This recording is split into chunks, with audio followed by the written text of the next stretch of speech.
नमस्कार, मी पंडित गायकवाड. मित्रांनो, राजकारण किती कठोर, किती निर्दयी असतं याचं उदाहरण आपण सध्या पाहत आहोत.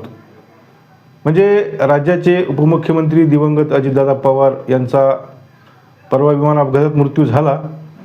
आता त्यांच्यावर अंत्यसंस्कारही झालेले आहेत आणि त्यांच्या चितेची राख थंड व्हायच्या आतच त्यांचा उत्तराधिकारी कोण किंवा त्यांच्या जागेवर आता कोणाला बसवायचं यावर चर्चा सुरू झालेली आहेत. खरं तर सध्याचं राज्याचं राजकारण काही फार अस्थिर अशातला काही भाग नाही किंवा कुणीतरी येऊन त्यांचं पद हिसकावून घेऊन जाईल किंवा काहीतरी होईल अशातलाही काही भाग नाही. म्हणजे काय की सध्याचं राज्यातलं राजकारण हे फारच अस्थिर आहे आणि उद्या लगेच स्वतंत्र होऊ शकतं, इकडचे तिकडे जाऊ शकतात, तिकडचे इकडे येऊ शकतात, अशातला सध्या काही भाग नाही. आणि अजितदादा पवार हे एक मोठे नेते होते, उपमुख्यमंत्रीपद त्यांच्याकडे होतं, राज्याचं अर्थमंत्रीपद त्यांच्याकडे होतं. तर या पदावर चांगला व्यक्ती येऊ शकतो, यायला पाहिजे. त्यांच्या तोडीचा जरी नसला तरी चांगलं काम करणारा व्यक्ती यायला पाहिजे. त्यासाठी म्हणजे वेळ जायला पाहिजे ना, कारण की कोण चांगलं काम करू शकतं. आताच इतकी घाई होत आहे आणि खरं तर याला चाटुकारताय म्हणता येईल की अजितदादा पवार यांचे जे काही समर्थक होते त्यातील काही लोक आता सुनेत्रा पवार यांनीच हे पद म्हणजे उपमुख्यमंत्री पद त्यांना करावं, त्यांच्याकडे द्यावं आणि त्यांना अर्थमंत्री म्हणजे अनेक असे प्रकारच्या चर्चा होत आहेत. त्यांच्या पक्षातले नेते मंत्री लोक हे अशी चर्चा करत आहेत आणि काही लोक मुख्यमंत्र्यांना भेटत आहेत, त्यांच्याकडे विनंती करत आहेत. हे सर्व करण्याची काही गरज आहे का आता सध्याला? तर तशी काही फार गरज नाही. कारण की म्हणजे सुनेत्रा पवार या खासदार आहेत आणि त्यांच्याकडे उपमुख्यमंत्रीपद दिलंही जाऊ शकतं, त्या उपमुख्यमंत्री होतीलही. परंतु एकंदरीतच म्हणजे राज्याची धुरा कुणाकडे द्यायची किंवा म्हणजे पक्षाचं काय होईल किंवा अजून अशा अनेक प्रश्न आता जे काही उपस्थित करण्यात येत आहेत ते सर्व खरं तर निरर्थक आहेत. महत्त्वाचं म्हणजे जिल्हा परिषदेच्या निवडणुकाची रणधुमाळी सुरू आहे आणि निवडणुकीआधीच अजित पवार यांचं राष्ट्रवादी आणि शरद पवार यांचा पक्ष जो काही आहे तो त्यांचं एकत्र लढण्यावर एकमत झाला आणि यावरून ते दोन्ही पक्ष आता एक होणार होते अशी चर्चा गेल्या काही दिवसात सुरू होती आणि आता अनेक जण समोर येत आहेत की अशी चर्चा म्हणजे अंतिम टप्प्यात आलेली होती आणि निवडणूक झाल्यानंतर हे दोन पक्ष एकत्र येतील आणि एकत्रितरित्या मग राज्याला एक नवा पर्याय देतील, अशा पद्धतीचं सगळं काही सुरू होतं. तर मग आता इतकी घाई करण्यापेक्षा म्हणजे त्यांचे जे काही धार्मिक विधी असतात मृत्यूनंतरचे ते सर्व यथावकाश पार पाडले जातील. त्यानंतर मग सुनेत्रा ताईंना थोडासा वेळही मिळेल त्याच्यावर विचार करण्यासाठी आणि त्यांचा निर्णय हा शेवटी अंतिम राहील. आता त्यांची मुलंही आता करती आहेत, असं नाही की मुलं लहान आहेत आणि ते काही करू शकत नाहीत. पार्थ पवार यांचा पुढेही अनेक पर्याय आहेत किंवा त्यांनी राजकारणात यायला पाहिजे. म्हणजे अनेक मुद्दे आहेत. परंतु आताच काही जे उठवळ लोक जे आहेत तर ते जे म्हणत आहेत की आता लगेच निर्णय घ्या, यांना हे करा ते करा, ते म्हणजे ते काही योग्य दिसत नाही.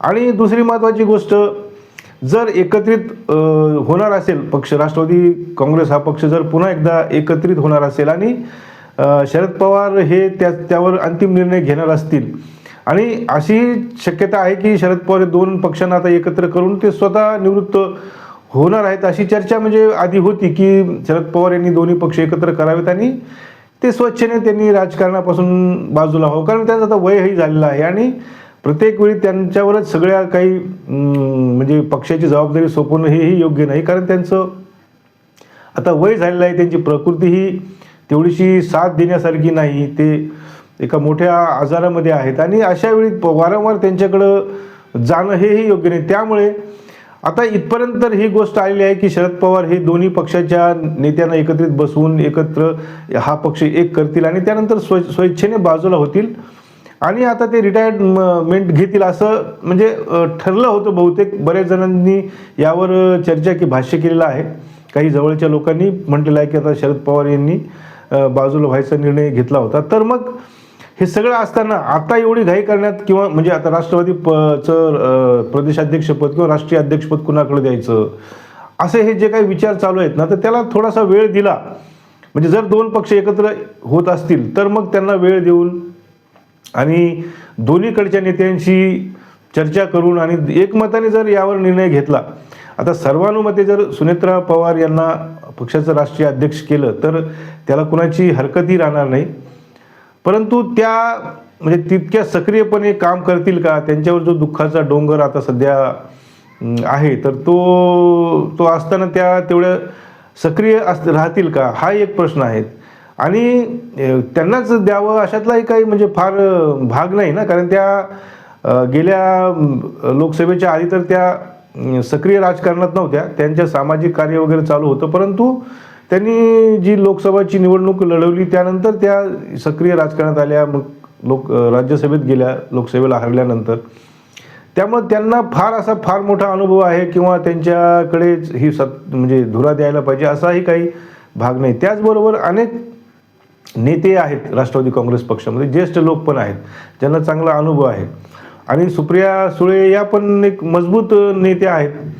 आता आपण बघितले अनेक वेळा त्या कुठलाही कार्यक्रम असो, म्हणजे कौटुंबिक असो किंवा कुठलाही असो, त्या हिरिरीने सर्वात पुढे असतात आणि त्यांच्या देखरेखीखाली सगळे कार्यक्रम होत असतात. आता कालच्या त्या अंत्यविधीच्या कार्यक्रमात बी त्या म्हणजे बऱ्याचशा त्यांनी सगळ्यांना सावरण्याचा, धीर देण्याचा प्रयत्न केलेला आहे आपण पाहिले. म्हणजे त्या निर्णय क्षमता त्यांच्यामध्ये चांगली आहे असं सध्या तरी दिसते. आता ह्या म्हणजे अजित पवार गटाच्या लोकांना त्यांचं नेतृत्व आवडेल का नाही आवडेल हा भाग वेगळा, परंतु असं ठरलं होतं की दिल्लीचं राजकारण ह्या सुप्रिया सुळेंनी पाहावं आणि राज्यातलं अजितदादा पवार यांनी पाहावं, असं जे काही आधी म्हणजे चर्चेमध्ये असं ठरलं होतं. त्याप्रमाणे आता सुप्रिया सुळे या जर दिल्लीत जाणार असली तर इकडे जे काही राज्याचं राजकारण आहे किंवा सत्तेमध्ये जाण्याचा जो काही भाग आहे तो दोन्ही पक्षांनी मिळून एकत्रितरित्या केला तर ते चांगलं राहील. इतक्या घाई गडबडीमध्ये किंवा एक मोठं दुःख अजून ते सरलेलं नसताना किंवा त्या दुःखाचं सावट असताना अशामध्ये जर तुम्ही त्यांच्यावर एक मोठा जबाबदारी टाकणार असाल तर ती योग्य होणार नाही. आणि पर्याय अनेक आहेत, त्यामुळे सुनेत्राताईंनाच उपमुख्यमंत्री करा किंवा त्यांनाच राष्ट्रीय अध्यक्ष करा किंवा त्यांच्याकडे सर्व पक्षाची धुरा द्या, हे जे काही सध्या चालू आहे ना, काही जे म्हणजे जे समर्थक स्वतःला म्हणवतात, तर तो जो सगळा काही प्रकार आहे तो मला तरी वाटतोय की थोडासा चापलुसीचा प्रकार आहे. आणि नेत्यांनीही अशा प्रकारची चापलुसी अशा वेळी तरी करू नये आणि थोडासा वेळ जाऊ द्यावा. आणि मी सुरुवातीला म्हटल्याप्रमाणे असं काही फार मोठं म्हणजे खळबळ माजलेली नाही किंवा राजकारणामध्ये फार फेरफार होणार आहे अशातला भाग नाही, सत्ता जाईल किंवा अजून कोणीतरी येऊन सत्तेला हस्तगत केलं अशातला काहीच भाग नाही. त्याच्यामुळे इतका उतावीळपणा करणे किंवा अशा पद्धतीनं म्हणजे चर्चा घडवून आणणे आणि मुख्यमंत्र्याकडे शिष्टमंडळ जाणे, त्यांना म्हणजे सांगणे की लवकर हा निर्णय घ्या, असं करून सध्या तरी काही उपयोगाचं नाही असं मला वाटतंय. तर मित्रांनो, माझा हा व्हिडिओ कसा वाटला ते आपल्या कॉमेंटमध्ये अवश्य कळवा. आताच्या पुरतं एवढंच.